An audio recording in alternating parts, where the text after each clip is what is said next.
And you can see, yeah, that happens to me. Oh, is that what's going on? Well, hey there. Welcome back. I think one of the things that really hides in plain sight is not just our energy level, but what gives and takes from it. You can reflect at the end of the day and think, wow, I'm exhausted. Or you can not even realize just how energetic you are at the end of the day and until someone points it out. And that's typically the way it works. If you're really low on energy or really high on energy, it typically takes another person to point that out, and they'll say something like, "Oh, you're quiet today," or they'll say, "Well, you're in a good mood. What's going on with you? Has it ever happened to you?" There is a lot of complexity on how that works. In fact, so much complexity that it certainly isn't fair to put it into a 10-minute podcast episode, but rather in a few books. And I think you'll learn quite a bit about that in not only Three Voices, but in my upcoming book, Because. So let's at least sort through a little bit of it so that you can have some familiarity, and maybe it'll trigger some memories that you have, and you can see, oh, yeah, that happens to me. Oh, is that what's going on? Maybe we can at least do that in this episode. Let me use myself as an example. I very much enjoy the whole coaching process. I enjoy discussing things with people, laying out the mapping, and then delving into what happens in reality in their life. Now, these discussions are involved and fairly deep. And when I say fairly deep, I mean there's something that I give an awful lot of attention to, and they do the same. So in that way, I guess we're having a deep discussion. More than once, I have gotten up from a coaching session, and the coaching sessions are almost always video. So more than once, I've gotten up from a coaching session and sort of walked around my house and kind of paced in a very high energy state because of what's just happened. And that's not a selling thing. That's just honestly what happens is I have these discussions with people. We have these things that happen, and I'm not going to use the word stuck or breakthrough or all that other nonsense that everyone uses. I'm just going to tell you that we have these conversations in which people really make meaningful movements and meaningful understanding of things going on in their lives. They open their eyes and they say, wow, that really is how it works. I see how I can do that now. But let me tell you about a paradox or something that shouldn't happen. So at the same time that I am energized by what just happened, I'm also exhausted. There's a part of me that gave up a tremendous amount of energy that also got a whole bunch of energy. And a lot of the most meaningful things in our lives are like that. What happens is that the most meaningful things in life are like that. Though I'm energized, I'm also drained. I'm drained of another kind of energy because I've been able to give up the good stuff to get the other good stuff. It's like somebody who gets a really good workout and, they're not in a state afterwards to go do another workout. They need to rest and they need to recharge. It's an interesting lesson that something that takes a tremendous amount of energy from you is a good thing because we don't think of it that way. We think, oh my God, that's so draining. Right? So that can be difficult to wrap your head around, but let me help. Let me use the example of one of my clients that was a nurse. In fact, that's why I have to say one of them, because I have a number of clients that are nurses or were nurses when we were coaching. I think people in healthcare typically give their all, and they are a very good example of someone who gives and receives a lot of energy. They give their all to what they do for a living because they believe in it, and then they also give up a lot of energy at the same time. So they come home drained, or they stay in something that's taking a lot more energy because at the same time it's giving energy. Well, you can see that that's a kind of a dangerous formula. If something gives you a whole bunch of energy, when you give up a whole bunch of energy, you can think, well, I'll give up even more energy to get more energy. Well, there is a finite limit to how much you have to give. So in your pursuit of maximizing the amount of energy you get, you will be maximizing the amount of energy you give, and that can be a little dangerous.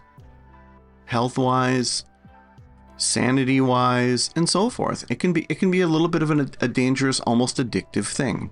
The driver for this is typically, for lack of a better word, meaningfulness. I guess that fits that sentence. Something that's meaningful to you. If you can derive meaning in doing something, if you can make a connection to something greater than yourself, or yourself in a way that you think, okay, this is my purpose, then it's very difficult to not put a tremendous amount of energy into it and get a tremendous amount of energy. I mean, you've essentially found the path, and that's what happens when I talk to people and work with them, is that we find that something is tremendously meaningful for them. And it's been the driver all this time. And if you want to really learn about drivers, something like core directives or what causes you to do a thing or avoid a thing, I mean, that's what this next book is about. When I say meaning, you immediately think of a bunch of things in your life. You may think of something about your job or your career or your calling. You may think about that and think, well, yeah, that's why I do that. I guess that's where I get meaning from. But you might also be thinking about the part that you're not getting paid for, family stuff that you give your time to, stuff you donate. I mean, the most meaningful thing in the world for you might be raising your children. And good for you. It may also be a very meaningful thing you do while you're doing all this other meaningful stuff. Getting back to my first example where I say someone else has to point it out to you and they say, oh, you're awfully quiet today, or, oh, wow, what happened to you today? You're in a good mood. That can be a little frustrating for some people. I've found that I tend to be quieter if I have gone through something very meaningful, because I am recharging and I am enjoying the state of mind I'm in, and I'm enjoying the person I'm with. I'm finally letting them drive a little bit. It can be one of the disadvantages of being a very positive person, and we did a podcast on that. Because when you're not ultra energetic, people all of a sudden start asking you questions. Oh, is everything okay? Is everything okay? What's wrong? Well, I'm fine. I'm good. I'm a normal person right now. I'm perfectly fine. However, if you tend to be a quieter person, you can get away with that because you're quiet all the time, whether you're super hyped or not super hyped. Both personalities will find that they really enjoy just being in the moment after they've had something super meaningful happen to them. For some people, it can be going to church or going to a yoga class or going to a retreat or spending time with a loved one. Perhaps they have an elderly parent that's dealing with Alzheimer's or is just difficult to communicate with. So they put a huge amount of effort in communicating with them, and they get all that energy back because they know this time is precious.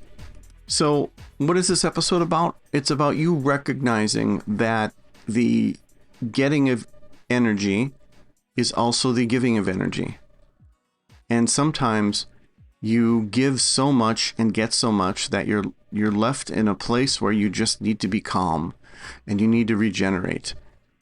And that may not make much sense to some people. Well, no, either you're getting energy, you're giving it. It's like a glass of water. It's absolutely not like that.